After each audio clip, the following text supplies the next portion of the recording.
กรรมฐานอันใดอันหนึ่งเป็นเครื่องอยู่ของเฮาเองเฮ็ดอันเดียวมันต้องไปถึงจุดหมายเดียวกันดอกพระวักกะลินี่บวชไม่แล้วนั่งเบิ่งพระพุทธเจ้าอยู่ถึง4 ปีนี่เรียกว่าศรัทธาคือขอให้ได้เห็นพระพุทธเจ้ากับพ่อบ่ได้มีจุดหมายอื่นเด้พระวักกะลิเพิ่นสิหาจังหวะหาโอกาสไปนั่งจำภาพพระที่ว่าเฮาสมัยซุมื้อนี้เพื่อเกิดความเข้าใจง่ายว่าเพิ่นสินั่งจำภาพพระจำภาพพระพุทธเจ้านั่นแหละบ่ว่าสิอยู่ใกล้บ่ว่าสิอยู่ไกลสายตาเพิ่นจะไปเพ่งเข้าไปจำเอาเจ้าภาพพระพุทธเจ้านั่นแหละเฮ็ดจังซั่นถึง4 ปีปีที่4พุทธเจ้าฮู้แล้วว่าตั้งมั่นดีแล้วศรัทธานี่ตั้งมั่นดีแล้วแต่ว่าขาดปัญญาหรือสมาธิของเพิ่นเองนั่นแหละเพิ่นตั้งมั่นเพิ่นยึดตรงไหนยึดขอให้ได้เห็นพระพุทธเจ้านั่นมันเป็นสมาธิเห็นบ่แม้นมื้อใดบ่ได้เห็นแต่ว่าภาพแห่งความทรงจำเพิ่นก็นึกขึ้นมานั่นแหละความจำมื้อใดบ่เห็นเพิ่นสิบ่เอาความคิดนี่ออกไปคิดถึงเรื่องอื่นเด้เพิ่นสิคิดถึงเฉพาะภาพพระเวลา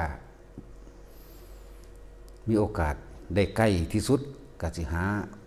วิธีแทรกซ้อนเข้าไปทำกลางหมู่สงฆ์เพราะได้ไปนั่งเบิ่งเอาเต็มถ้าเข้าไปบ่ได้แม่นอยู่ห่างไกลก็เพ่งสายตาไปเบิ่งอยู่ซั่นน่ะถ้าทำถึง3 ปีกว่าปีที่4พระพุทธเจ้าฮู้แล้วว่าสมาธิเพิ่นตั้งมั่นดีแล้วตั้งมั่นไว้ครับพระพุทธเจ้านั่นแหละเพิ่นก็เทศนาเกี่ยวกับความยึดมั่นถือมั่นว่าเธอจะมาเอาอะไรกันกับร่างกายแห่งเราตถาคตอันเป็นของไม่เที่ยงแท้แน่นอนอันมีความชราซ่อนอยู่อันมีความเจ็บไข้ได้ป่วยซ่อนอยู่และอันมีความตายซ่อนอยู่ในร่างกายอันนี้มีแต่ของมูดมีแต่คูดมีแต่ของเน่าของเสียเธอจะเอาอะไรกับกายอันนี้ขึ้นชื่อว่าแม้นเธอจะได้เดินจับซึ่งชายจีวรแห่งเราตถาคตก็ไม่อาจเข้าถึงเราตถาคตไม่อาจเข้าถึงธรรมไม่อาจเข้าถึงความจริงความจริงคืออย่างความจริงคืออนิจจังความจริงคือทุกข์ความจริงคืออนัตตาความจริงที่มีความเกิดขึ้นแล้วมีความเสื่อมสลายแตกดับไปเป็นธรรมดานี่คือความจริงคือเราตถาคตไม่อาจสามารถที่จะทำให้เธอบริสุทธิ์นั้นได้บุคคลผู้หนึ่งเมื่อถึงความบริสุทธิ์แล้วจะทำให้บุคคลอีกผู้หนึ่งอย่างเธอนี่จักบริสุทธิ์ได้ด้วยนั้นเป็นอันไม่มีเธอต้องทำด้วยเธอเองนะนั่นแหละพระพุทธเจ้าก็แสดงโทษ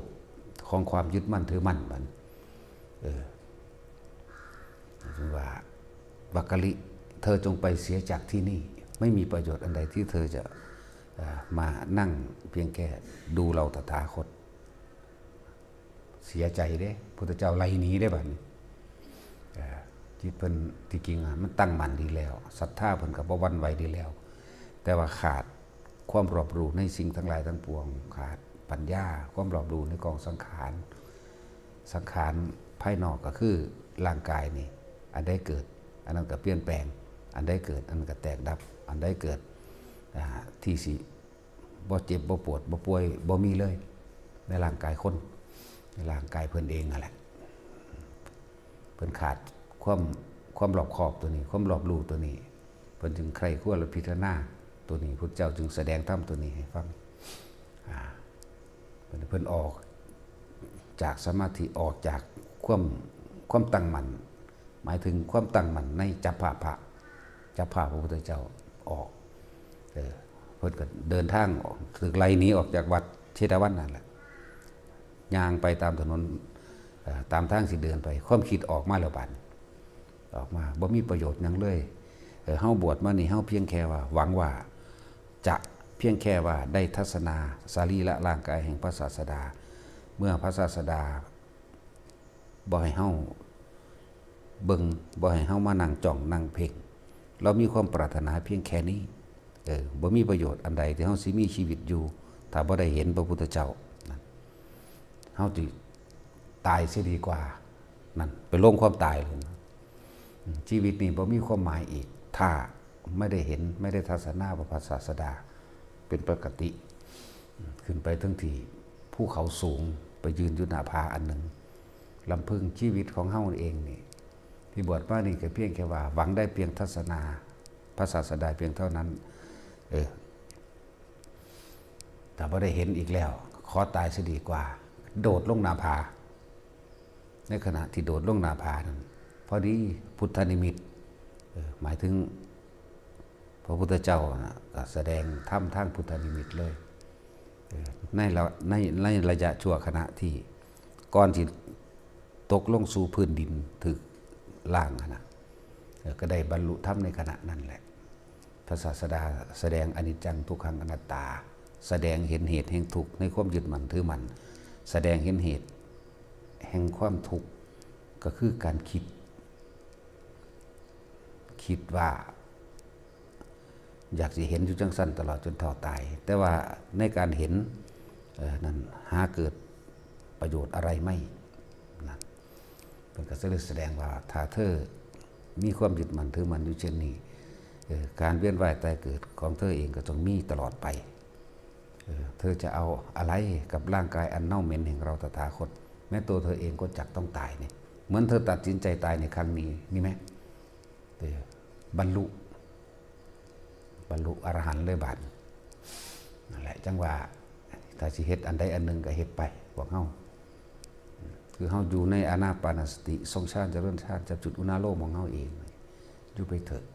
เฮ็ดไปเรื่อยเฮ็ดไปเรื่อยมาถึงเวลามันเต็มที่มันเต็มกำลังมันนั่งเห็นดอกแต่การได้ยินได้ฟังของเฮาก็เป็นบ่อเกิดแห่งปัญญาอยู่แล้วเป็นการได้ยินได้ฟังนี่ล้วนแล้วแต่เป็นเอานำไปคิดกับ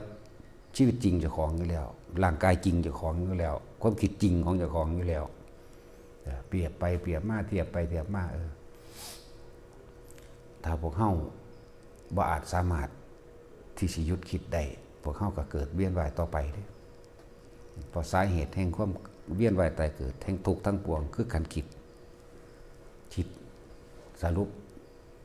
หาข้อผิดหาข้อถูกหาข้อจริงหาข้อปลอมอันนี้บ่จริงอันนี้จริงอันนั้นนั่นแหละถ้าหยุดคิดบ่ได้เฮาก็บ่อาจสามารถถึงคำว่าบริสุทธิ์วิมุตติดอกคำว่าว่างอย่างยิ่งว่างมหาศาลหรือบริสุทธิ์นี่เฮาสิบ่เข้าใจถ้าหยุดคิดได้เมื่อไหร่ก็นั่นแหละว่างอย่างยิ่งบริสุทธิ์วิมุตติมันก็อยู่ในตัวนี้นึงบริสุทธิ์คือบ่มีอิหยังเข้าไปปะปนเปื้อนอยู่เลยความคิดแม้นิดหนึ่งน้อยหนึ่งก็บ่มีเลยพวกเขาก็คิดพิจารณาเอาหาสรุปในตนเองเลยล่ะมันแม่นความเพิ่นเฮาสิจับหลักนี่แหละเฮาสิเอาแบบนี้แหละแล้วก็เฝ้าเฮ็ดไปเฉพาะลำพังตนเองเฮ็ดไปเรื่อยเฮ็ดไปเรื่อยมันนั่งไปตกผลึกของมันเองดอกนาและที่มันเป็นอย่างคือบ่เห็นจักเทื่อพอเฮาขาดคะนี่และสงสัยตั้งความหวังไว้คือวางผลไว้นั่นขาดคะนี่สงสัยวางผลเป็นหยังกูคือบ่ได้แล้วสิให้มันได้หยังสิเว้าอยู่ตลอดเด้นั่นแหละบ่ต้องไปสงสัยบ่ต้องไปขาดคะนี่บ่ต้องไปวางผลไว้ให้รู้ในปัจจุบันรู้สึกตัวในปัจจุบันเพียงแค่เข้ามาสู่ความรู้สึกตัวในตัวเขาเองปราศจากความคิดนึกถึงบุคคลสัตว์สิ่งของมันแค่นั้นนึงเด้แต่พวกเข้าไปคาดคะเนอีหยังไกลขนาดนั้นปัจจุบันณขณะรู้สึกตัวนี่มันก็อยู่แค่นี้นึงเด้แต่เข้าเกิดไปหาผลมันจากการได้ยินได้ฟังหลายอันหลายอย่างจากการได้อ่านจากแล้วก็ไปเทียบนั่นเห็นว่าคิดนั่นเทียบอาจารย์องค์นั้นเว้าแบบนั้นอาจารย์องค์นี้เว้าแบบนี้หนังสือเว้าแบบนี้นั่นจังว่าถ้าหยุดคิดได้เมื่อไหร่ก็เมื่อนั้นแหละเราจะเจอความว่างอย่างยิ่งว่างบริสุทธิ์วิมุตติก็อยู่นี่อยู่ในความว่างนั่นแหละบ่ได้มีอันอื่นอีกนะ